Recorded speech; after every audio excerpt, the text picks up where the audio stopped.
বিচারপতি অভিজিৎ গঙ্গোপাধ্যায়ের একটি নির্দেশ খারিজ হয়ে গেল। প্রাথমিক শিক্ষক নিয়োগ প্যানেলে বিচারপতি গঙ্গোপাধ্যায়ের একটি নির্দেশ খারিজ করল হাইকোর্টের ডিভিশন বেঞ্চ।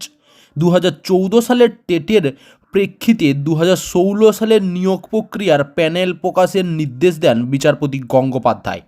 নির্দেশ ছিল 10 দিনের মধ্যে প্যানেল প্রকাশ করতে হবে পর্ষদকে। সেই নির্দেশটি খারিজ হয়ে গেল। প্রাথমিক শিক্ষক নিয়োগের প্যানেল প্রকাশ এবং তা আদালতের সামনে জমা করার যে নির্দেশ দিয়েছিলেন বিচারপতি অভিজিৎ গঙ্গোপাধ্যায়, সেই নির্দেশ খারিজ করে দিল কলকাতা হাইকোর্টের ডিভিশন বেঞ্চ। বুধবার বিচারপতি সৌমেন সেন এবং বিচারপতি উদয় কুমারের বেঞ্চ এই নির্দেশ দিয়েছে।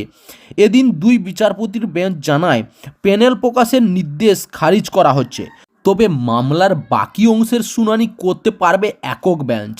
প্রাথমিক টেট উত্তীর্ণদের প্যানেল প্রকাশের দাবি জানিয়ে কলকাতা হাইকোর্টের পৃথক মামলা করেন মৌটুসি রায় সহ কয়েকজন চাকরিপ্রার্থী।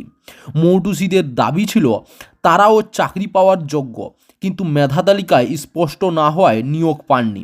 এরপরেই বিচারপতি অভিজিৎ গঙ্গোপাধ্যায় প্রাথমিক শিক্ষা পর্ষদকে নির্দেশ দিয়েছেন 42,949 চাকরি প্রাপকের ওই প্যানেল আগামী 10 দিনের মধ্যে প্রকাশ করতে হবে। যদি ওই পর্ষদের তরফে জানানো হয় প্যানেল আগেই আদালতের নির্দেশ প্রকাশ করেছে, পর্ষদের ওই বক্তব্যের পরে প্রকাশিত প্যানেলের হার্ড এবং সফট কপি আদালতে জমা দেওয়ার নির্দেশ দেন বিচারপতি অভিজিৎ গঙ্গোপাধ্যায়।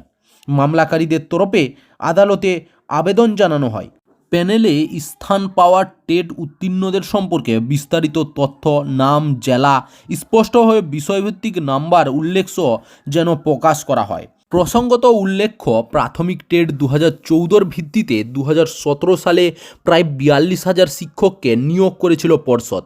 সেই নিয়োগের ক্ষেত্রে ভুরি ভুরি অনিয়মের অভিযোগ ওঠে।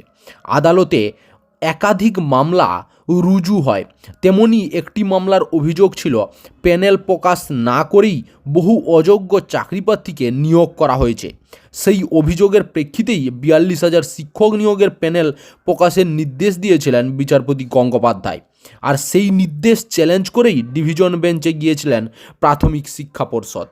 চাকরির খবর থেকে শুরু করে নিয়োগের খবর থেকে শুরু করে ঝড় ঝঞ্ঝা, দেশ বিদেশ, রাজ্য, জেলা এবং আপনার শহরের খবর একটা চ্যানেল আমাদের newsbangla.com-এ সবার আগে আপনারা পেয়ে যাবেন। তাই চ্যানেলটাকে অতি অবশ্যই সাবস্ক্রাইব করে পাশ থেকে বেল আইকনটা ক্লিক করে অল নোটিফিকেশন অন করে রাখুন। জয় হিন্দ, জয় ভারত।